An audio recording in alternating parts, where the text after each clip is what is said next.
India has a high potential of gas demand, and it is expected to be one of the largest consumers of natural gas globally.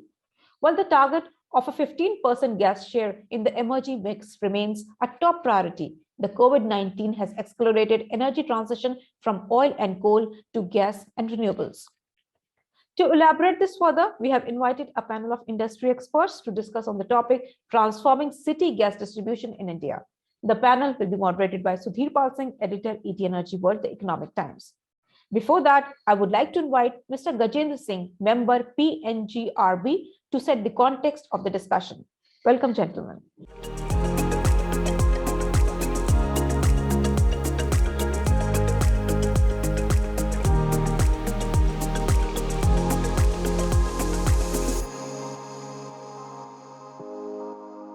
Thank you very much for giving me this opportunity. With regard to today's session, if you see currently the biggest crisis, what we see is the carbon emission and climate change, where all the global leaders are talking for the climate change and the carbon emission. In India, the government focus is that aiming towards going for the uses of increase of gas uses from 6%, currently from 6.4 to 15% by 2030. The focus is on that, how to make that infrastructure ready for that thing, and particularly for the gas pipeline network as well as the distribution network. Going forward, if you see that in last 5 years, a lot of pipelines network have already been laid or are under progress. We have already completed 20,000 kilometer cross-country pipeline network, and for 15,000 kilometer is being laid or under construction. Same way, the city, if you see the city gas distribution, particularly the 9th and 10th CGD bidding rounds, which was quite successful. A lot of entities took part into those CGD rounds. At least 40 entities have participated. Same way, by seeing this, that the comfort what we are enjoying, particularly in cities, how to take those things to the cities or the small towns. Particularly now we are focusing towards the small towns, and CGD, whether it is for CNG or it is for the household uses for gas. So now it is being extended. It is now extended to the small towns. With regard to the PNGRB is committed that we want to cover all for the equitable growth and all across country. We want to cover all the states. So that's what we have come out with the 11th round of CGD bidding round, wherein 65 GAs, geographical areas, have been offered for bidding round.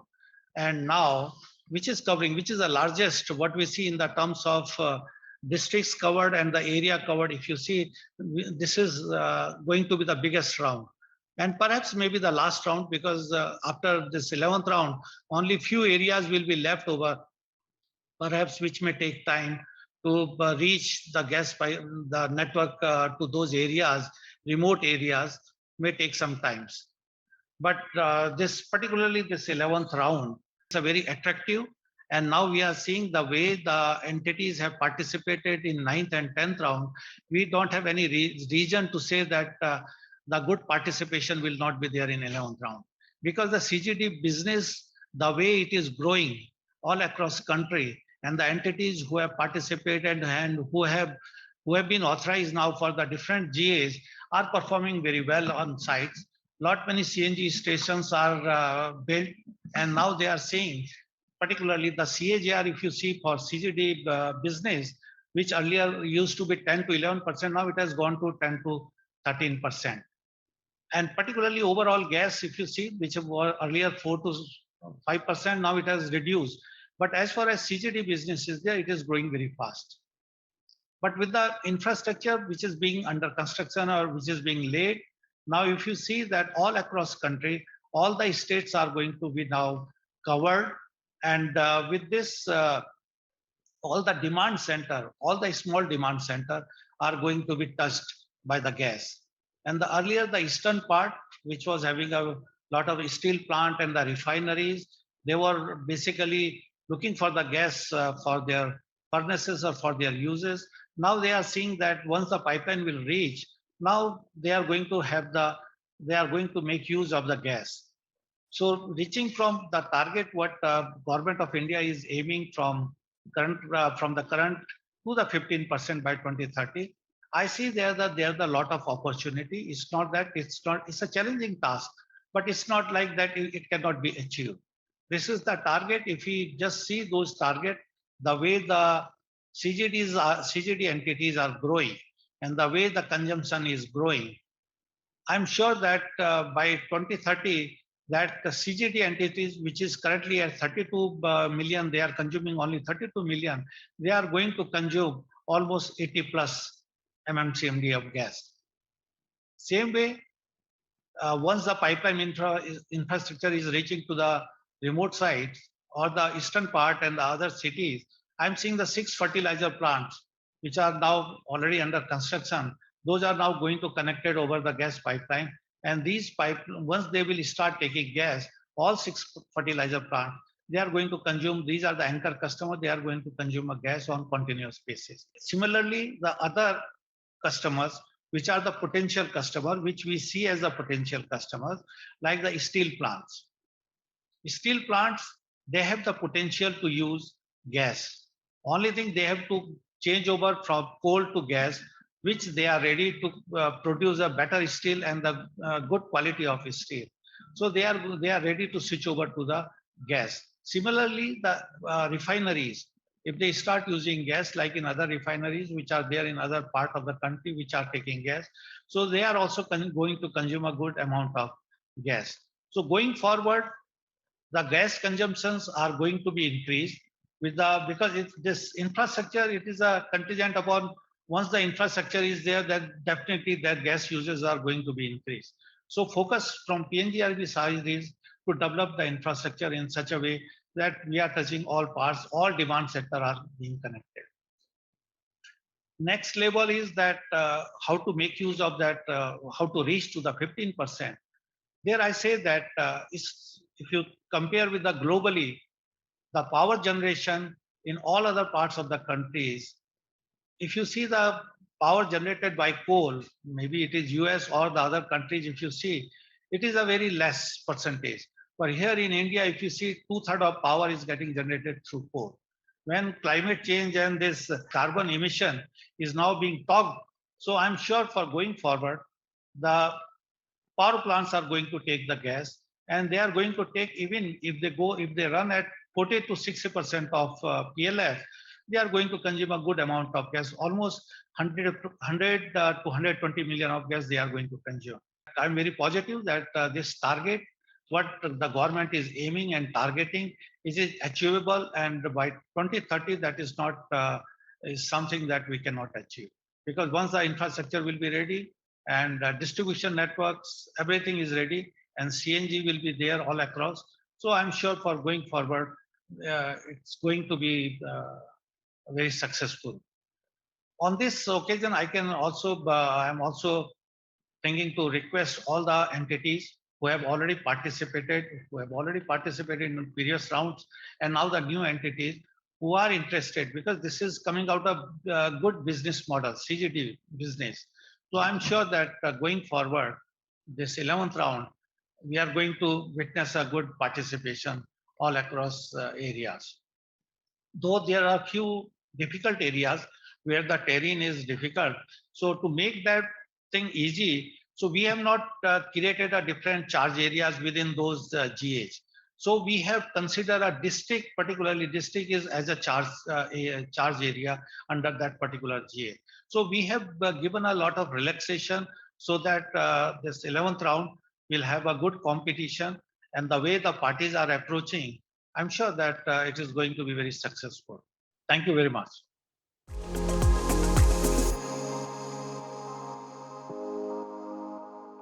Ladies and gentlemen, a very warm welcome to all of you on this platform and on the Economic Times Annual Gas Conclave, where we are having this panel discussion on transforming city gas distribution in India with a very, very eminent set of panelists that we have today, including Mr. Raman Chadha, CEO of GAIL Gas. We have Mr. Dilip Patnaik, ED Gas FPCL, Mr. Deepak Sawant, MD of Maharashtra Natural Gas Limited, and of course, Sheher Levai, he's the co-founder and CEO of Locust View. Let me start this discussion by asking Mr. Chadha to comment upon, in the form of context setting. How do you look at the way ahead for the development of gas infrastructure in India at a very broad and overall level? How do you look at it? And talking particularly about CGD projects, what are the key factors that you think determine their economic viability? You see, today, the total indigenous gas production in India is close to around 76 to 80 MMSCMD. And it is being recouped by import of gas, which is around 90 MMSCMD.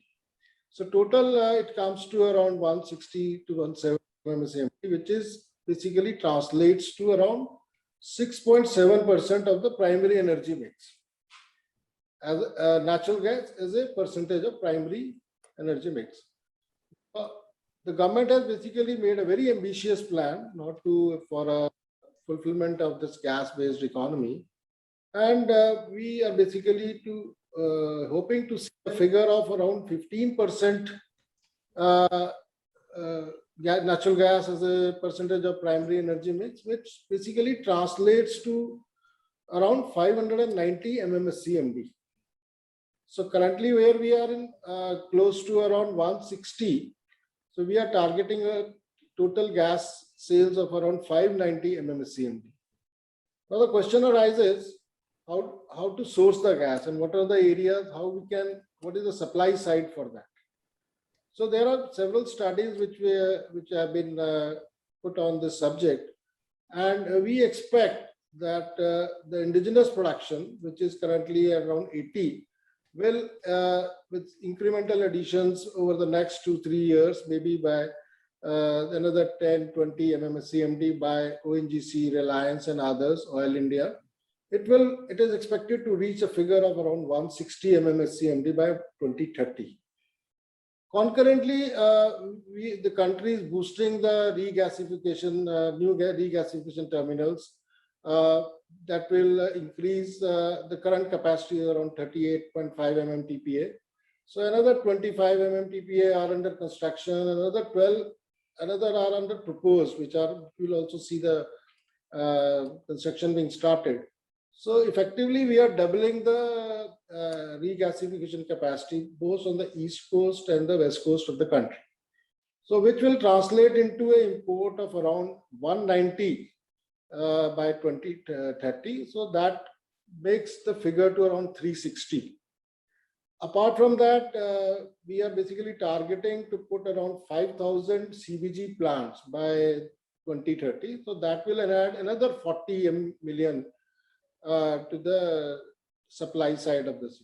So that will take us close to around 400 this thing. And then there are certain other transitional and transformational changes which are being planned over a period of next 5 to 10 years that will see reaching India to around 15% of this. So when I say that the supply to reach around figures of 500 MMSCMD, then there are certain demand centers also which needs to be envisaged where that gas is going to be consumed in the next 10 years or something. So what we have seen is that power and gas, mostly it is stable. The power is around at 30 million and fertilizer will be around 60. So the basic increase water demand is in basically the refineries and petrochemicals and the CGD sector. The CGD sector, if you see, which is the current level of 36 million, and we expect it to grow to almost 114 million by 2030. So that is a big jump in the city gas distribution consumption. And we have been seeing this growth over the past 8-10 years also. The spread of the CGD is increasing day by day. So one of the key things which is basically guiding the economic viability of the CGD infrastructure is that there is some sort of a consolidation of the players in the CGD industries. If you see the top 4 or 5 CGD companies, they already have almost close to more than 1.5 to 2 million square kilometers of geographical area which has been authorized to it. So there is some consolidation in the CGD industry, and that is basically linked with that the size of the GAs has increased. So there is a shift in the authorization policy, wherein earlier it was basically limited to the municipal limits. So now there it has gone to the district level or even combination of districts. So when the spread is large, then naturally the demand will increase. Of course, there will be other challenges regarding building the infrastructure over a large GA, but there were some problems like the GA demarcation was not proper. But now it is, since it's a district-wise sort of a thing, so it is very clear-cut, and it gives basically opens more opportunities to spread the gas infrastructure over a bigger area. So that is one thing. And in my mind, the key thing which goes towards ensuring the economic viability of the CGD network is basically early monetization of the assets created. Now, what we see now is that there is some sort of an imbalance in regional availability of natural gas. So we have the authorized entities putting up infrastructure in the states of, let's say, Odisha, Jharkhand, but still the gas availability is awaited. So that thing which is becoming a challenge is basically the monetization of the assets that are being created. One such move, that is what we are making, is that the Mumbai-Nagpur-Jharsuguda pipeline, for which the job has just started. Now this pipeline traverses through the whole of the central India where gas is not there now. So as many as around 44 districts will be catered by this pipeline. So that will basically resolve the issue of that imbalance of natural gas, which is basically existing in the current allocation of this GAs. So with this, I think the growth is in the CGD sector is one of the basically key drivers for making India a gas-based economy. Okay, yeah. Thank you for that great comment, sir. And thank you because it puts the entire discussion in perspective. Not just the overall developments in the natural gas space, but specifically on the CGD front also. Two very relevant, constraints that you're talking about on CGD side, or very important developments is, first of all, this slight tweak in the authorization guidelines, which basically means that now we are looking at larger sized GAs and its impact on demand, etc., and asset monetization, how that can be a crucial challenge. Coming to Mr. Patnaik here, you're looking at gas at HPCL, and let me begin by asking you, what is your overall and a very general view on the state of affairs when it comes to India's this ambitious plan that India has for CGD infrastructure development and expansion. What are some of the key bottlenecks for growth, and according to you, and the key areas for opportunity for investors or companies?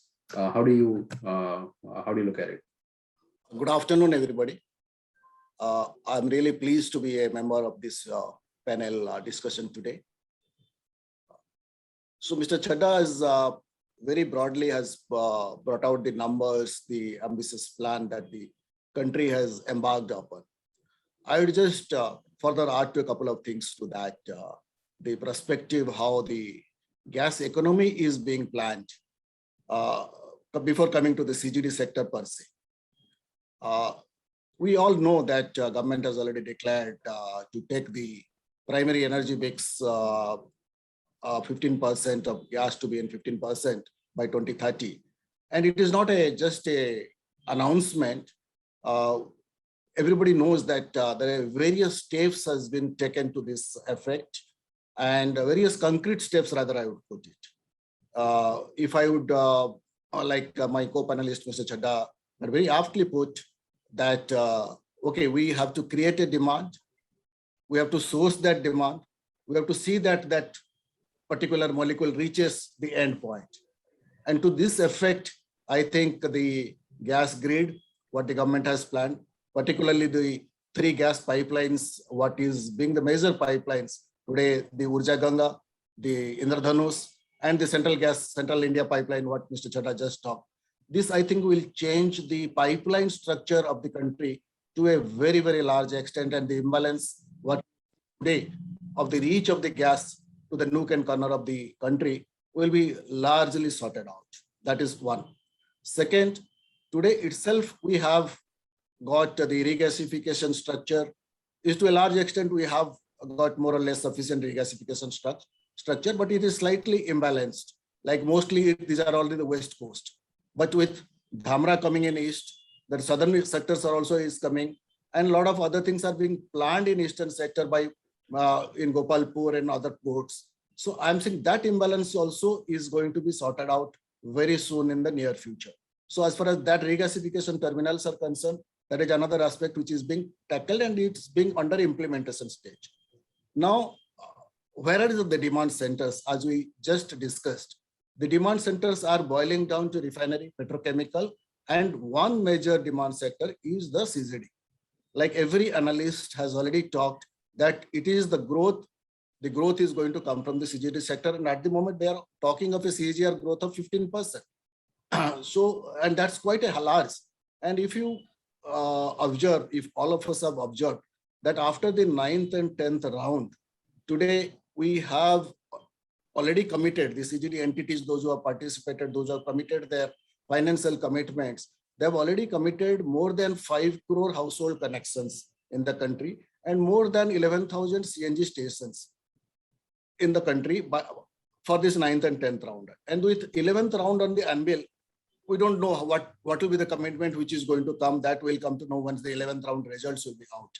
But the notwithstanding these numbers, the capex which has been committed by these companies, all the CGD entities, it's the tune of 80,000 and 73,000 in both these rounds. And just imagine this around 150,000 crore investment in this one segment will certainly generate a growth and an employment generation in the country. So CGD is going to be a game changer as far as the economic growth of the country is concerned, and as far as the gas economy, what the country is planning, what our government has envisaged in the year that is 2030 has been taken as a cutoff year.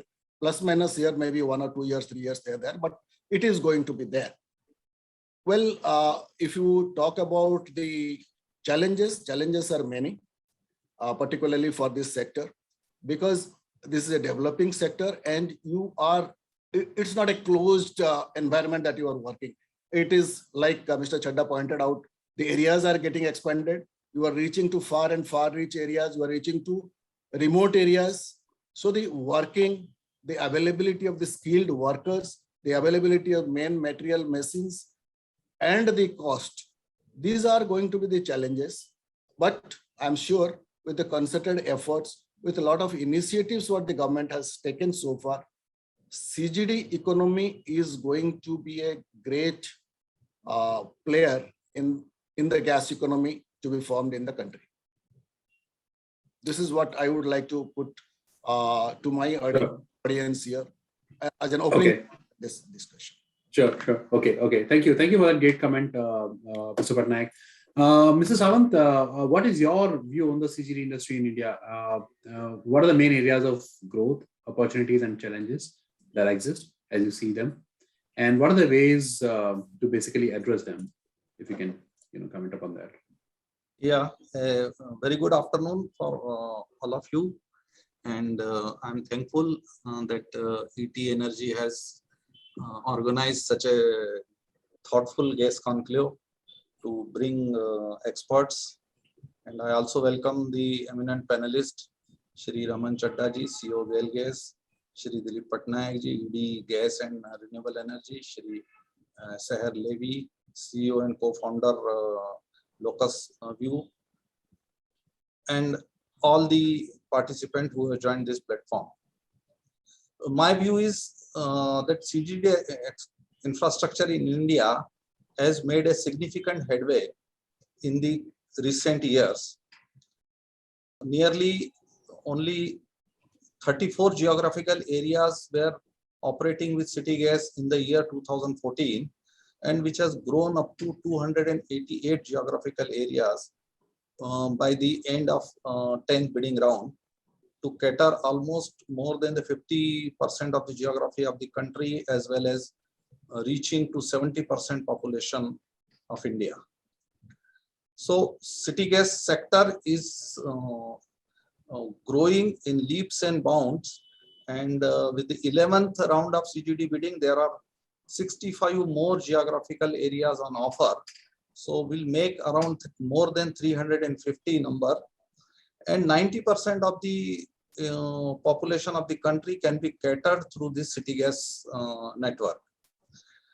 And this is definitely because of the ambitious vision of Government of India for the growth of city gas sector. And as we know that it has been emphasized that by 2030, there will be around more than 10,000 CNG stations, and which will cater around 15 millions of vehicles.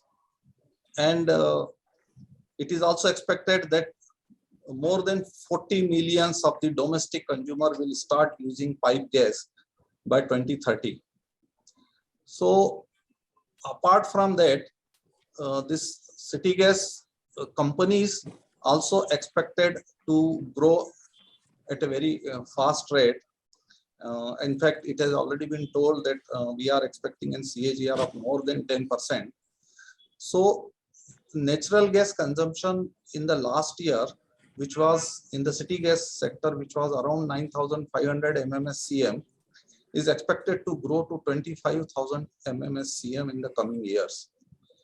So going by that, the demand of natural gas in India is increasing, and India is becoming a driver in natural gas demand in the second slot after China in Asia, and in the fifth in the world after US, Russia, Iran, and China. And majority of this demand will come from conversion of liquid fuels into gas. It is be expected that a lot of CNG infrastructure and to some extent LNG infrastructure will develop, which will convert these liquid fuel automobiles into natural gas. The industries will also start using natural gas, and the overall demand, almost 40% of this coming demand will be from industry, and remaining from the other sector, including automobile. So this is in line with the vision of Government of India to increase share of natural gas in the primary energy basket from 6% to 15% by 2030. Considering this, now there are a lot of growth opportunity for city gas, and as well as the fertilizer sector, as well as the industry, because these are in reality price inelastic. The fertilizers, if we say that they are shielded from the price volatility of the gas, and in city gas there is a possibility of passing of this price. So the growth will be there in city gas sector, and I think this coming time there is an infrastructure of almost 15,000 kilometers of trunk pipeline which is coming, which will be a source to all the city gas sectors. Then there are 1,000 LNG stations which are being planned on the Golden Quadrilateral as well as the highways of the country. And of course, the LNG terminal capacity, which is going to increase more than 1.5 times, and which all will combine for the growth of city gas. Of course, apart from these growth factors, there are challenges. as we know that we are talking that 90% of the population of the country will be catered through city gas. Now, development of pipeline infrastructure to reach each and every corner of geographical area is a real challenge. So this challenge is to be made by the city gas companies. Then there are challenges as the approvals and the clearances from various authorities. And one more challenge is the availability of natural gas at an affordable price, because the basic demand in the country will only come when there is an affordability of price. So that will be a big factor and a challenge. Apart from that, the city gas companies have to invest a lot in pipeline infrastructure before realization, because it is a capital intensive project and the returns are coming very late. Typically, a geographical area takes 9 to 10 years of time to consume gas in the range of 1 MMSCMD to 2 MMSCMD and a penetration level of 50 to 60%. Going by that, this lot of capital need to be invested by city gas companies. This will be again a challenge for them. And after that, one more challenge is the safety, because we know that this gas pipeline infrastructure will be laid in the public places, inside the houses. So safety will also be one of the challenge which need to be taken care by these city gas companies. And then there are other challenges which may be external, maybe crude price, and maybe the policies which may change if. So these, apart from these challenges, there is a definite way forward that how city gas sector will grow. One of the key factor which I think is an policy of Government of India, wherein allocation of natural gas to city gas industry has been given the first priority over fertilizer and power sector, and that has become a key factor. As of now, the consumption of city gas is increasing and surpassing the power sector requirement. So this is a key factor which is responsible for a faster growth. Then further, PNGRB has come up with the bidding criteria for selection of city gas companies, which has given chance to many new players to enter into, and it is not in the hands of some limited companies. And as of now, I think more than 40 players are there who are developing city gas infrastructure. That is also one of the factors why this growth will be fast. And I think there is an exchange hub which has been set by the Government of India, which will integrate the domestic gas and the international gas to make optimum supply to the end users. So going by that, this growth picture of city gas, I can see. Thank you for this. Okay. Thank you for that great comment, Mr. Sawant, because I think you've covered a lot of really important things. Talking about demand, talking about infrastructure creation from terminal capacity to even energy transportation, etc. And you rightly pointed out the constraints that exist. The price, for example, like you said, it's a very important point. Unless the price is affordable, it's going to be difficult for that kind of demand boost to come. Coming to you, Shahir, we are towards the end of this first round of discussion with the panelists. What's your, as a company which is present in this space, as a tech company, and when you look at this entire space of natural gas in India, what is your view on the current state of affairs when it comes to this plan that everybody has discussed so far about increasing the natural gas share from around 6% currently to 15% in the overall energy basket of India? And like Mr. Chadha said, that's a huge target because it amounts to around 590 MMSCMD. That's one. And secondly, what according to you could be the key bottlenecks for growth, and how do you look at this area as a growth opportunity? First, thank you very much for the opportunity to speak in front of you and in this impressive panel. I'm very happy always to speak about what we are doing in India and about the challenge around expanding the network, the gas network in India. I have to say that first, that the goal of having 15% in gas in India is impressive. I think it's something that shows the deep understanding about how a country should look into its mix of energy resources. I can tell you that I just came back yesterday from our annual regional conference in Europe.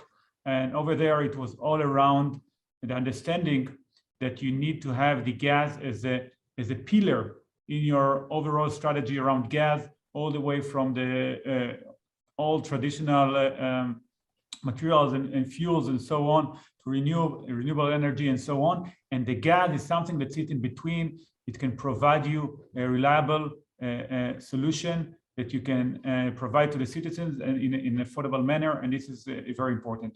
I can tell you that also what we've seen there, that even in Europe, when they said, okay, gas has also had its own limitation, they are now coming back to gas and see how we can use the existing and old network in Europe to support, for example, hydrogen or biogas into the network and so on. The bottom line of what I'm saying, what you can see in the market, what you see in Europe, and also what you see in India, is gas is going to be a very important pillar in this mix of energy resources.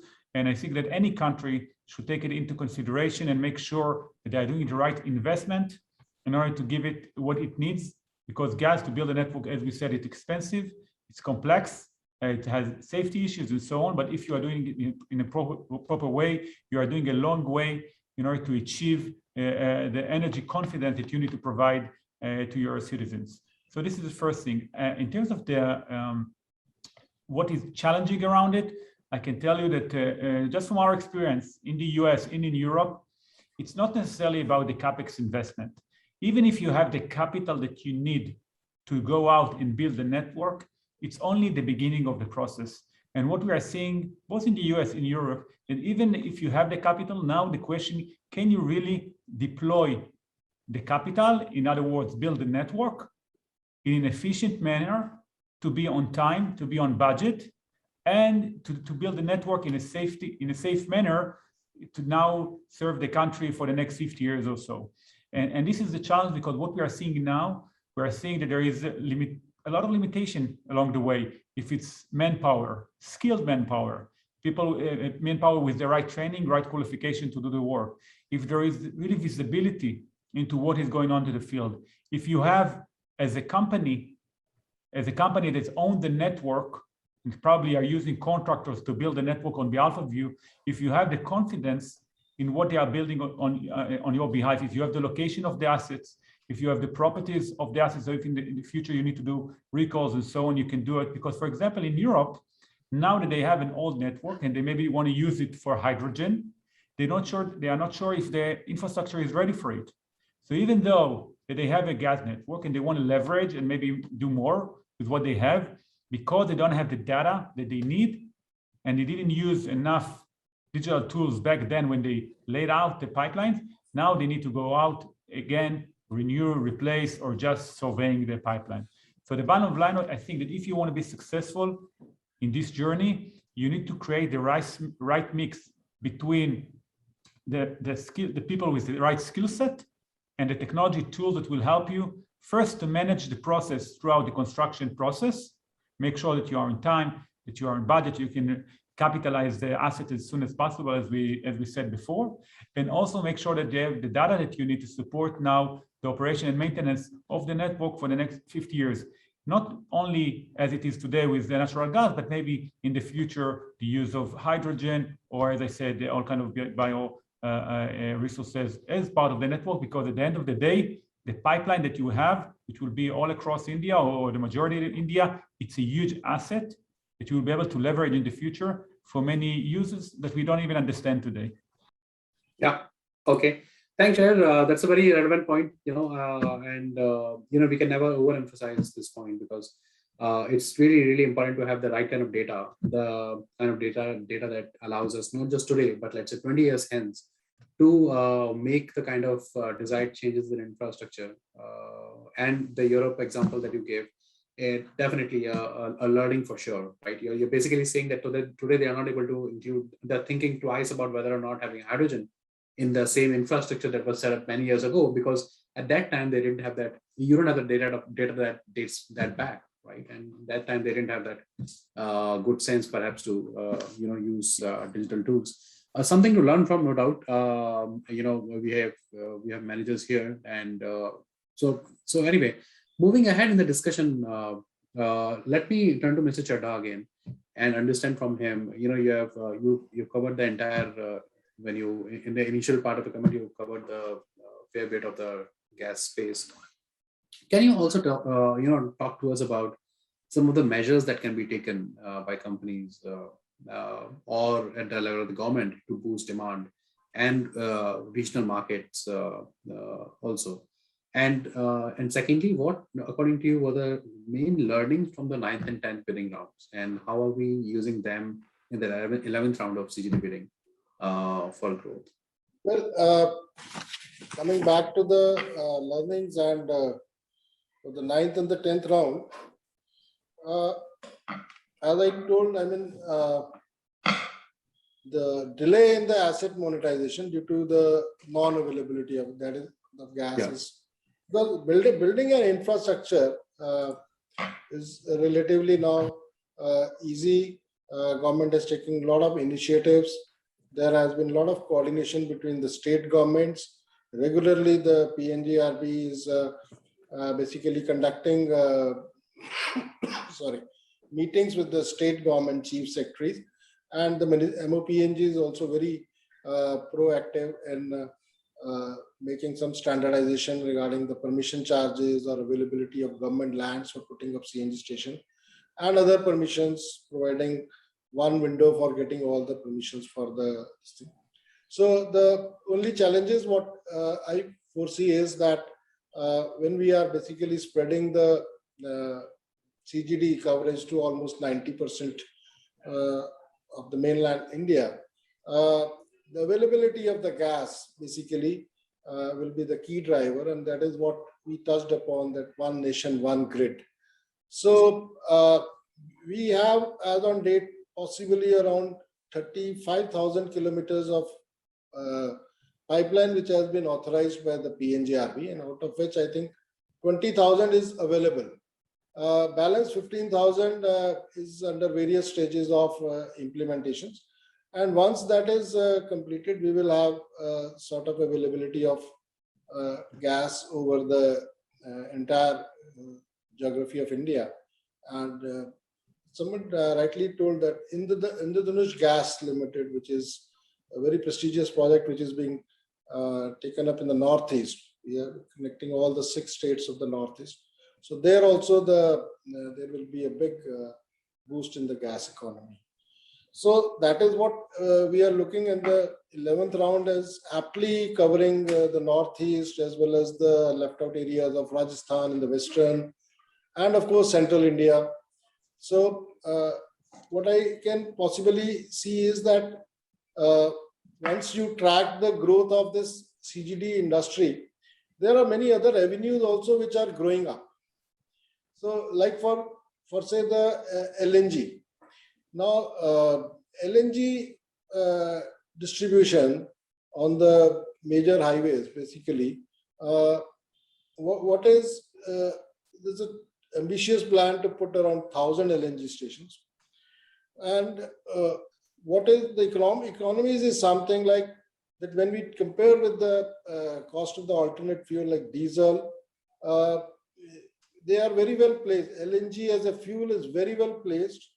Possibly LNG can, basically we are looking close to realization of maybe $15+ per MMBTU price can also be effectively utilized as a LNG transport fuel, and which gives sufficient leverage to the incentive rather also for the owner of the vehicle to convert to LNG, because the savings which will be there, the delta savings between the cost of the diesel as well as the cost of LNG, what it is, that will basically drive the payback period over the conversion charges over there. And putting up 1,000 LNG stations, it is a very capital intensive. Today, the LNG terminal costs close to around 15 to 20 crores of investment. And what, as a responsible organization, we are also going into it. And what we foresee that initially 2 to 3 years, 4 years will be a big challenge on the capacity utilization of this infrastructure. But later on, of course, it will be there, and we expect almost a demand of around 10 million MMCMD of LNG being consumed in the automotive sector. So this will also parallelly boost the CGD entities as well, because if all the 90% of the GAs are covered basically, so you can have LNG terminals, and possibly they can double out as LCNG also apart from LNG. So that is what we are looking. And when I talk of asset monetization early, then the CGD entities are basically, we are required to go into certain innovative solutions, wherein we try to carry the gas over long distances, create LNG storage, or we take it through the jumbo size CNG carriers. Of course, there are challenges to it, but wherever their pipeline activities, connectivity is not there, so we use basically what we call the decompression units. So what we compress the gas to around 250 bar, transport it, and then distribute by decompressing it back to low pressure and then supply to the PNG. So these are the some innovative techniques what we are basically trying to put in place for early monetization of our resources. Yeah. Okay. Thank you, sir, for those comments. And it was really heartening to listen to the entire LNG highways plan, 1,000 stations, and what could be the very broad cost that could come up in setting them up, and of course the fact that cost-wise we are very well placed. Coming to you, Mr. Patnaik, can you brief us on HPCL's plans within the larger, natural gas space, and also the business in the gas distribution segment? Yeah, I'll be very pleased to give a brief on that, because yes, compared to other national oil companies in the country, we were. It's very frankly to be admitted that we are slightly late entrant, but never late than better, but a better level than late. See, we have before the 9th and 10th round bidding, we had only our presence in the CGD sector through the JV route, JVs with GAIL, JV with APGDC, and JV with Oil India. So we had presence in 22 districts. But 9th and 10th round, we went aggressively to the market, aggressively into the bidding, and we have successfully bid for 10 geographical areas in Uttar Pradesh and West Bengal, with a capex commitment of almost 10,000 crore in the 10 years. And we are also very keenly evaluating the 11th round. That is as far as the CGD sector is concerned. In addition to that, you must have heard that the regasification terminal in Chhara in southern Gujarat, which we were developing as a joint venture.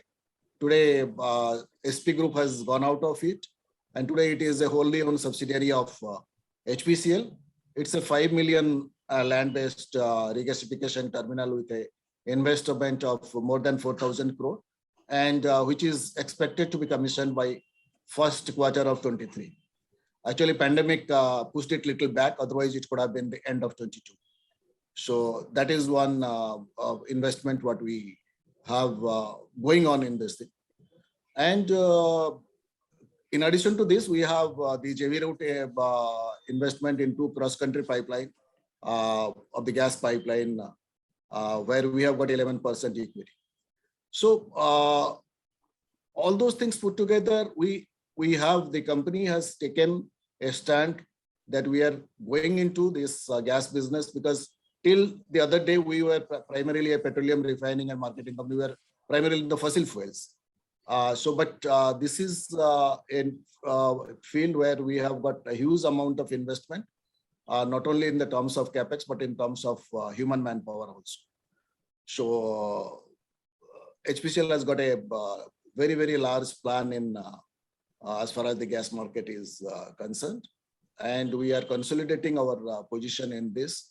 And today, in almost more than 700 outlets of our petrol pumps, what you call, has got CNG presence. Because we have got 18,000 CNG stations, 18,000 retail outlets across the country, more than 18,000 retail outlet country, which is available to any CGD entity, including HPCL. If HPCL is considered as a CGD entity person, is to put up a CNG station.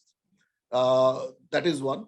Second is, as we have a very, very captive LPG customer, we have an experience of touching the household kitchens.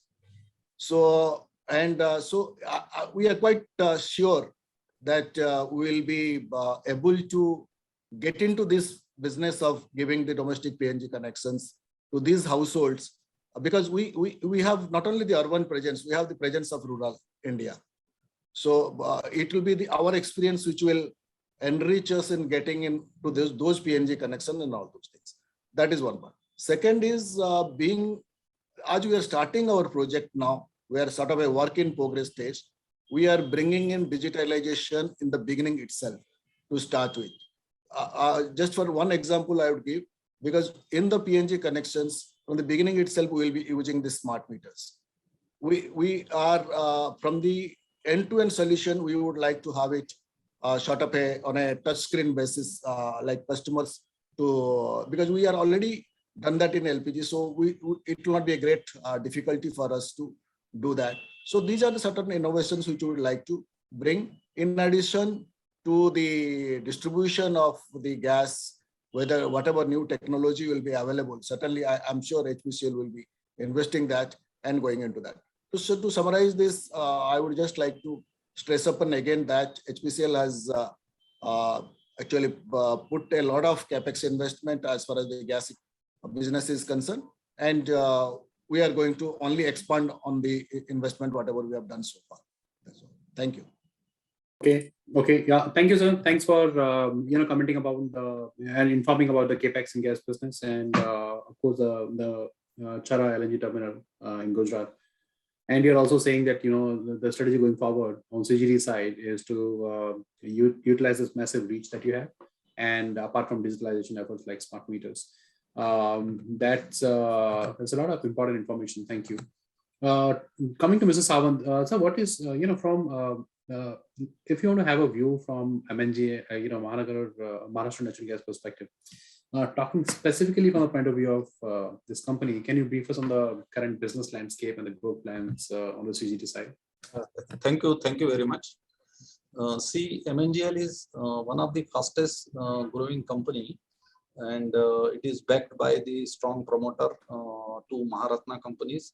One is GAIL India Limited, other is Bharat Petroleum Corporation Limited, and equity participation from the government of Maharashtra through MIDC, and there is also equity participation from Indraprastha Gas Limited.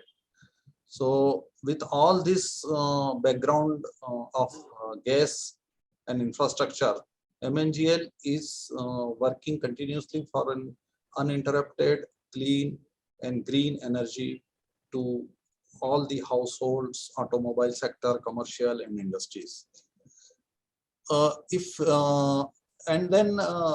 MNGL is also trying to expand its network. In the coming 11th bidding round, MNGL will participate to get maximum geographical areas. At present, MNGL is having a strong presence in the state of Maharashtra, and also presence in the state of Karnataka and part of Gujarat. So with the 11th bidding round, lot of expansion is expected where MNGL will play a major role. And MNGL is also one of the company who has set up one of the largest LNG station in the city of Nashik, having 114 KL capacity of one tank. So total 2 tanks of 114 KL capacity. And this LNG station is soon going to start in this month. And apart from that, MNGL is also working on the new development, whether it is in compressed biogas. In CBG also, MNGL has set up under the SATAT initiation of Government of India, which is a sustainable alternate towards affordable transportation. CBG station has already been commissioned, which is the first station in the state of Maharashtra, and we are supplying CBG to our consumers, and the demand of CBG is really good. So, which is encouraging to us for making more CBG stations. And we are also having this CNG mobile refilling unit, which is one of the initiation taken by MNGL. Apart from that, there are certain challenges because of the availability of gas, as some of our geographical area are not falling on the natural gas pipeline. So that challenge we are mitigating by making LNG stations. And we are also tying up with upstream supplier for long-term, short-term, as well as spot gas to cater the need of our GAs. And since we are here in the Pune geographical area from year 2008, so this experience we are using in our new geographical area, which we could get in the 9th and the 10th bidding round. As far as the present landscape of MNGL is concerned, we are having total 4 geographical area. One is Pune, which includes Pimpri, Chinchwad, Hinjewadi, Chakan, Talegaon. And we have got Nashik, Malegaon, Dhulia in Maharashtra with Valsad, which is a part of Gujarat. And then we have got Sindhudurg district, which is again in Maharashtra. And finally Ramnagara district, which is in Karnataka near Bengaluru. So the infrastructure development plan is going on in all these areas. And we are being given the fastest growing CGD companies by the Petroleum Federation of Industry of Petroleum Industry for the year 2019.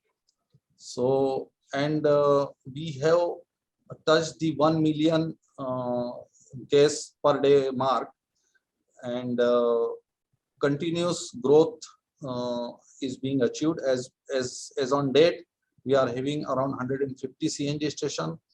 We are having more than 3 lakh vehicles which is being supplied by CNG, out of which almost 1700 city buses of the Pune Municipal Corporation, and more than 4 lakh domestic customer being connected through our network.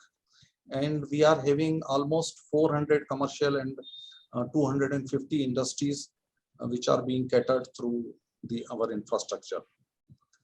As far as our future plans are concerned, we are very keen on 11th CGD bidding round, and we are also interested in adding new LNG station as per the policy of Government of India to build LNG stations on the national highways.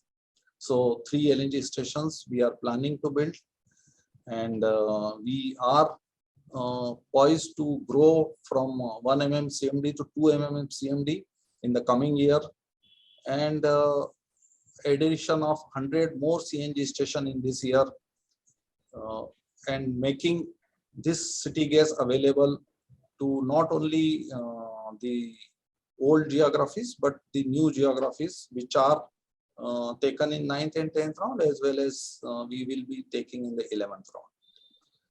Okay. Mrs. Sawant, can you also give us a sense of the capex that is planned to be going in all these different areas that you talked about? This year, Very broadly speaking.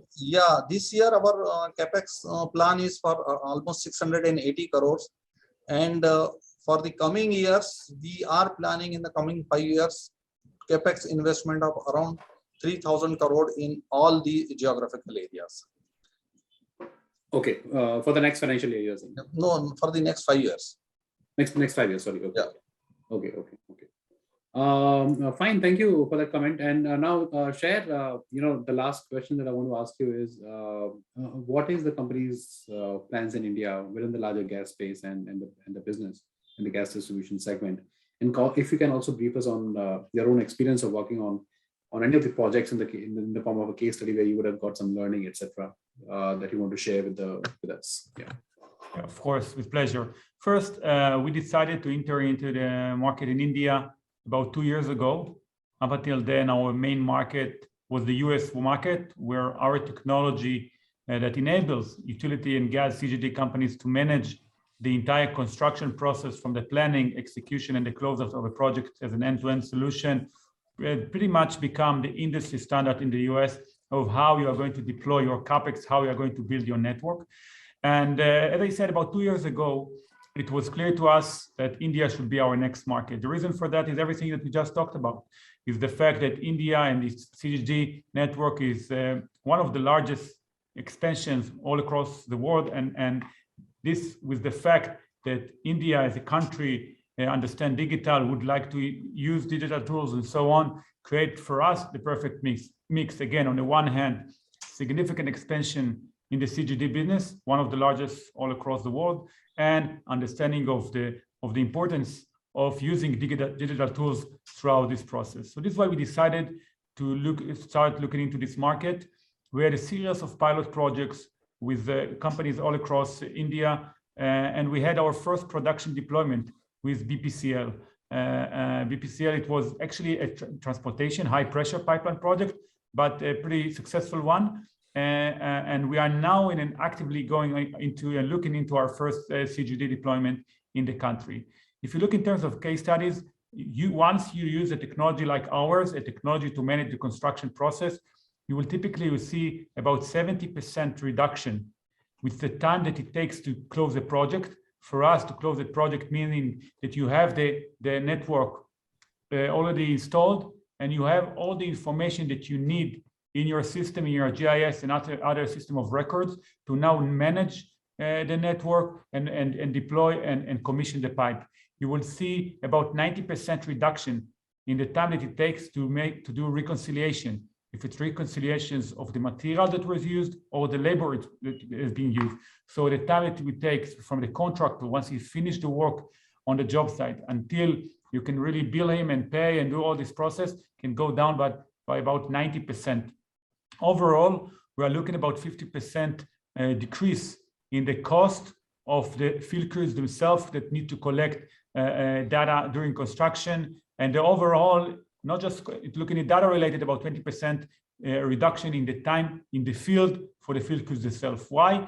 Because what we have done, the technology that we've developed, enabled the field crews themselves, without the need of surveyors, to go out and collect the data during the installation. So you can see it in the back office, you see in real time the progress of the entire all across your company. Each contractor, how much percent of his CapEx is going to meet, he's on track, is he behind schedule, what the asset that he installed, and really to have a clear dashboard of everything that is going on. Because before the use of our technology, if you look about, you didn't really know about what is the status of the project, is it 10% complete, 20%, 30%, you didn't really know, you need to go ask and maybe go out to visit the field crew. So now each of the gentlemen here can sit in his office and see on a dashboard the progress in terms of construction, money-wise, progress-wise in terms of meters that installed, components and so on in real time. And of course, not only them, but also the project managers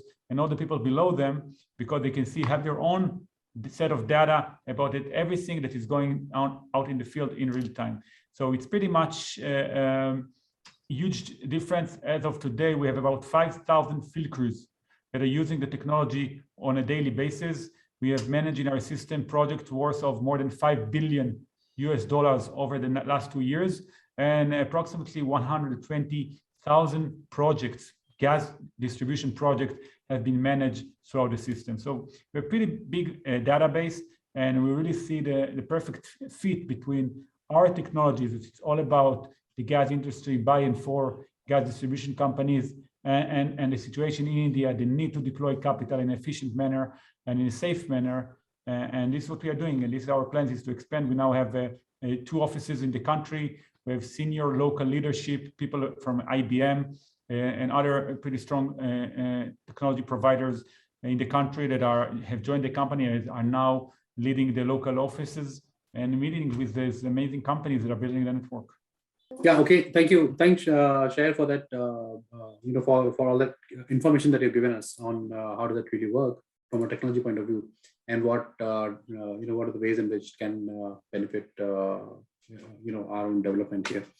So with that comment, I think we have come to an end of this discussion, and we have talked about really a lot of really important things, ranging from production to pricing, to imports, to market expansion, technology, what is the kind of capex that is going across projects. A lot of important key takeaways for us. Let me with those words, let me draw this entire discussion to a close, gentlemen. Thank you for your time, and we really look forward to seeing you again on this platform very soon. Thank you. Thank you very much. Thank Real you very pleasure. much. Thank you, everyone.